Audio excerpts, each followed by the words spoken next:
नमस्कार, आप देख रहे हैं स्पेशल रिपोर्ट न्यूज रूम से आपके साथ मैं हूं अंजना ओम कश्यप। क्या कोई ब्यूटी पार्लर चलाने वाली महिला कॉपियां चेक कर सकती है बोर्ड के?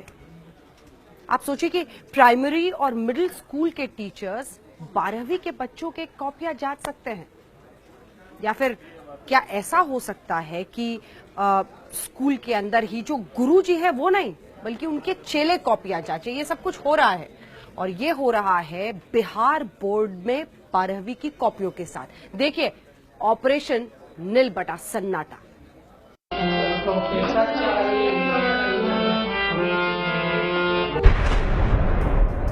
मैं बायो का पेपर नहीं दिया, फिर भी उसमें मुझे पास किए गए हैं अच्छे नंबर से।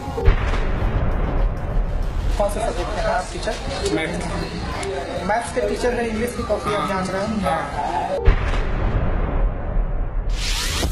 ब्यूटी पार्लर वाली मेम साहब ने जांची कॉपियां, मिडिल वालों ने जांची 12वीं की कॉपियां, गुरुजी के चेलों ने भी जांच डाली कॉपियां। कॉपी जांचने वालों पर कम नंबर देने का दबाव। देश का सबसे बड़ा शिक्षा घोटाला। बिहार बोर्ड की परीक्षाओं पर सबसे बड़ा खुलासा। जी हां, बिहार बोर्ड की 12वीं की परीक्षा के नतीजों पर यूं ही कलंक नहीं लगा है।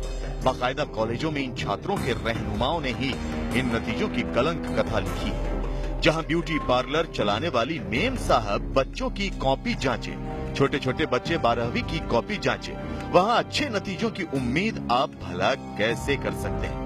हैरत में डाल देने वाला ये खुलासा हुआ आज तक के स्टिंग ऑपरेशन।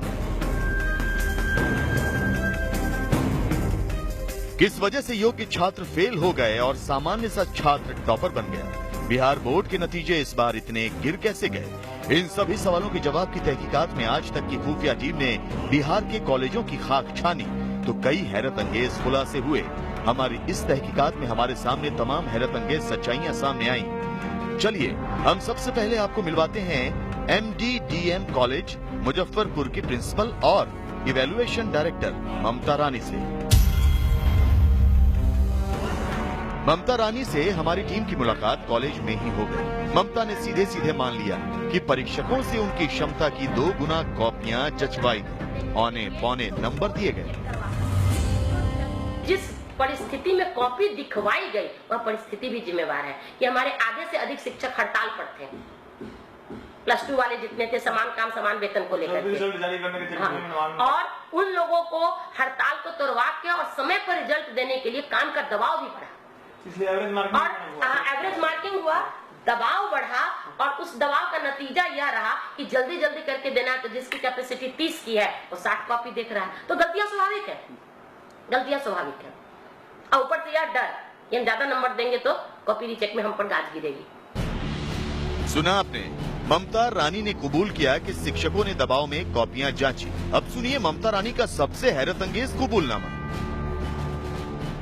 हुआ क्या है कि पिछले कांड के बाद परीक्षक भी बड़ा डर डर के कॉपी देखे हैं ना, क्योंकि परीक्षकों पर भी एक तलवार तान दिया गया कि वो ज्यादा नंबर देंगे तो उसको वो रीचेक करवा सकते हैं। तो जिसको आ भी रहा है तो डर के लोग कम की तरफ बढ़े हैं, न कि ज्यादा की तरफ। एक टेक्निकल पॉइंट ये है कि परीक्षकों में यह डर समा गया कि हम अगर नंबर ज्यादा देंगे और उसमें अगर रीचेकिंग हो गया तो हम पर कार्रवाई हो जाएगी, इसलिए क्यों ज्यादा देना, कम दे दो भाई।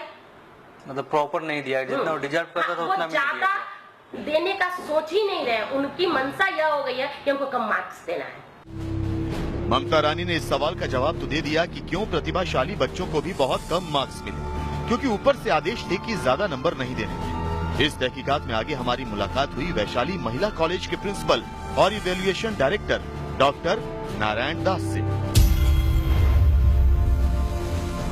नारायण दास ने तो दबाव में कॉपियां जांचने की बात कबूल की है, साथ में ये खुलासा भी किया कि कैसे छात्रों के भविष्य के साथ खिलवाड़ किया गया। रोज आके बैठ रहे हैं, पूरा हंगामा हो रहा है, ये हो रहा। बीच में हुआ कि टीचर नहीं आ रहे हैं तो मिडिल स्कूल को बुलाई। मिडिल स्कूल को बुलाने के कारण बहुत सी गड़बड़ी हो गई। अच्छा, मिडिल स्कूल से बुलाया था आपने? सर मैथ्स की कॉपी जैसे होती है तो उसमें टाइम तो लग जाता है, फिजिक्स में टाइम तो लगता है, उसको टाइम देना पड़ता है टीचर को। तो कितनी जांच लगेगी दिन के अंदर? उसका पहले 30 था, लेकिन इस बार किया कि आप 50 लीजिए और 100 नंबर वाला, और उससे कम है 50 नंबर वाला है तो 70 लीजिए।